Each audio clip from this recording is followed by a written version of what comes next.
Сәлеметсіңдер ме оқушылар? Бүгін біз алғашқы онлайн сабағымызды бастаймыз. Бүгінгі сабағымыздың тақырыбы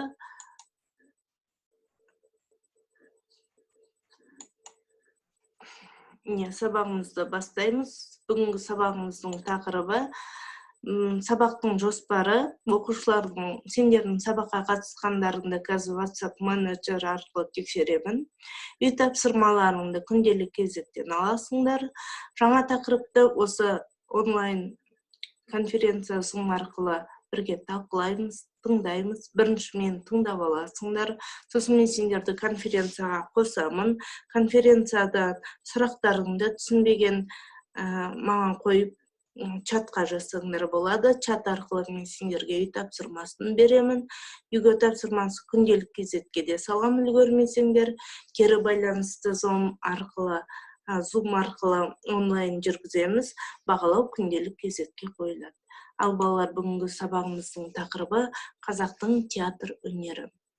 Бүгінгі сабағымыздың ең басты мақсаты бұл тыңдалған мәтіннің мазмұнын түсіну, ұсынылған ақпараттан астарлы ойды анықтау және де жай сөйлемдердің айтылу мақсаты мен құрылымдық ерекшелеріне сай қолдану.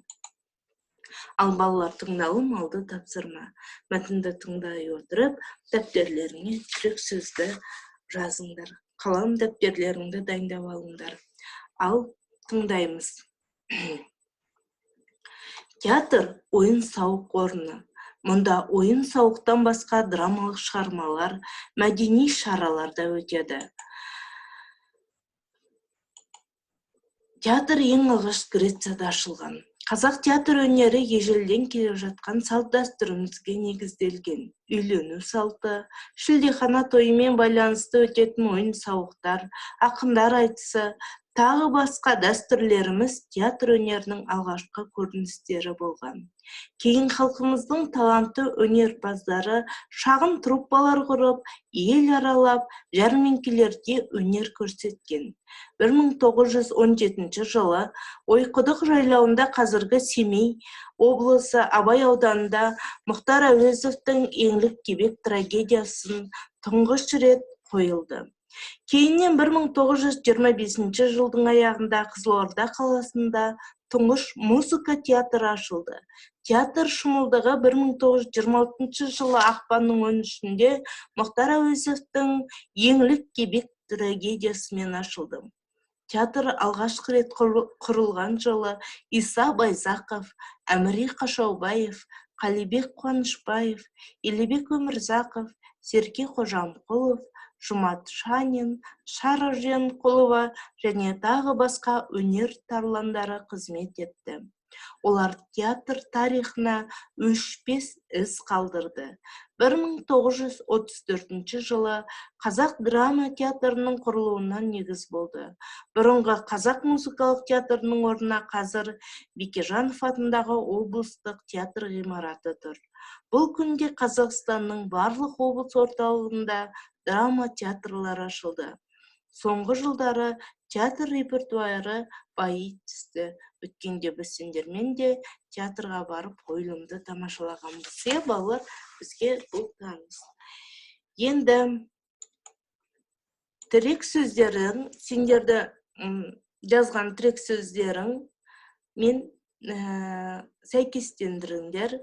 Мына тірек сөздерді пайдаланып, басшылыққа ала отырып, жай сөйлем құрастырыңдар.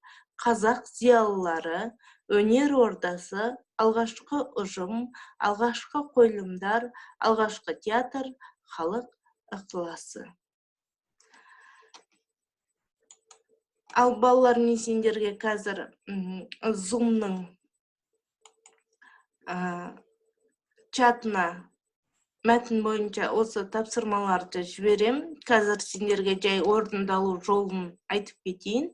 Мәтін бойынша төмендегі сөйлемдерді толықтырып жазасыңдар. Жаңа тыңдалымнан кейінгі. Сосын төмендегі сұрақтарға Қазақ театрының тарихы жөнінде жазасыңдар. Ал бүгінгі бағалау жазған жұмыстарыңды маған күнделік кезекке салып жіберіңдер.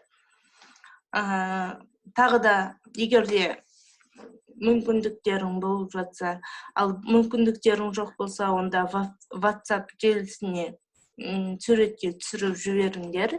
Мен сендерди осы дескриптор боюнча багалаймын. Ал балалар, кері байланысты бүгүнкү сабак сендерге унадымы? Менин оюмча, онлайн сабак калай өттү? Эң алдымен сендерге унаган эмне? Айтса да биз дагы да осундай жасайтын едик деп өздөрүң ұсыныстарыңды билдирсеңдер болот. Ал енді балалар, келесі біз сендермен жолукканча қазір бүгүнкү сабагыбызды мен сендерге жүктеймін. Сау болуңдар.